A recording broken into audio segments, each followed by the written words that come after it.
Hi, I'm back again.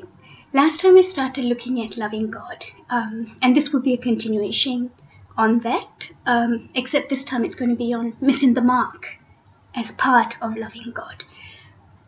How would you define sin? How do you know what is sin and what is not? So in order to know sin, would you say is it good or bad? So how will you define good and how would you define bad? Is a knife a good thing or a bad thing? You use the knife for cooking, right? So it's good. But you use the knife for murder, so it's bad. So then, is the knife good or bad? In itself, it's not good and it's not bad. But it's how you use it is how you make it good or bad, right? Likewise, what is right and what is wrong? How would you define that? How will you have your standards to know this is right and this is wrong?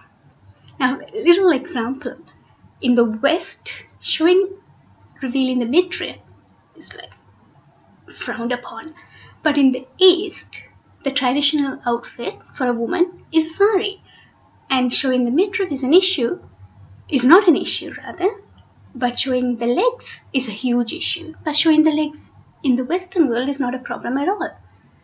Now, as a person who wears sari, I know not covering all of that is not possible with the sari. If it does, it looks very oldish and it doesn't look appealing at all. So what is right? What is wrong? It's perspective, isn't it? How they see, the Easterners will see this as a perspective, the Westerners will see that as a perspective, and both are like, no, this is right, this is wrong. And this is why you see even the extreme Islamist going to a Western world and trying to instill their values not only in their own communities but in the surrounding schools and everything. So we have a right to have opinions, because without a value, without something to stand on, we will fall for anything. But we don't have the right to force it on someone else. So if it's so hard and if it's relative or based on perspectives, good, bad, right, wrong, evil, then how will you define sin? What is true? What is true at the end of the day? And Jesus says that I am the way, the truth, the life.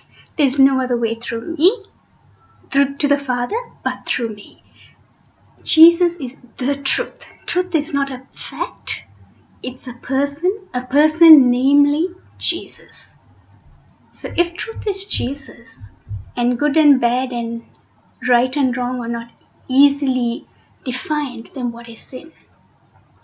How often have you seen aimed at a dartboard? If you're anyone like me, it's like most of the time it's going to fall off the board, not even hit the board.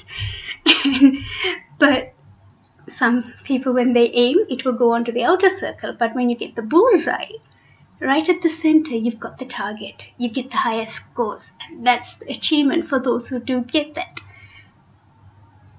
If you miss the mark, however, it's like pointless. Especially if you miss the board, it's totally worthless. And this is how it is with God. Sin is nothing but missing the mark. The mark that God has set for you is the narrow path that He has ordained for you. Your path and my path may be very different, because your calling and my calling will be different. The ways He has called us to, the areas He wants us to work in, ministry in, is different.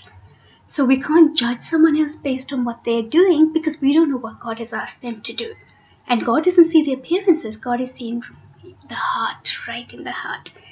So missing the mark is a definition that is used in the Hebrew and the Greek the most times in both the Old and the New Testament. And then the other definitions of sin come into play with hypocrisy, acting, pretense, falsehood. These are all definitions of sin. And we often think of sin as sexual immorality, adultery, murder, like this big thing. But we forget that we are sinning daily by not doing what God has asked us to do. Even greed, selfish ambition is something that God has asked us not to do. But how often are we so self-centered? Me, I, my comfort, my career, my family. But But to God, that is sin, because the mark that He has for us is seek first the kingdom of God and His righteousness, and He promises all these needs will be added to you. Sometimes we forget this narrow path and we try to go onto this broad path, but God is keeping on nudging us right back to this narrow path. Are you willing to not miss the mark? Are you going to aim for that bullseye? God bless you.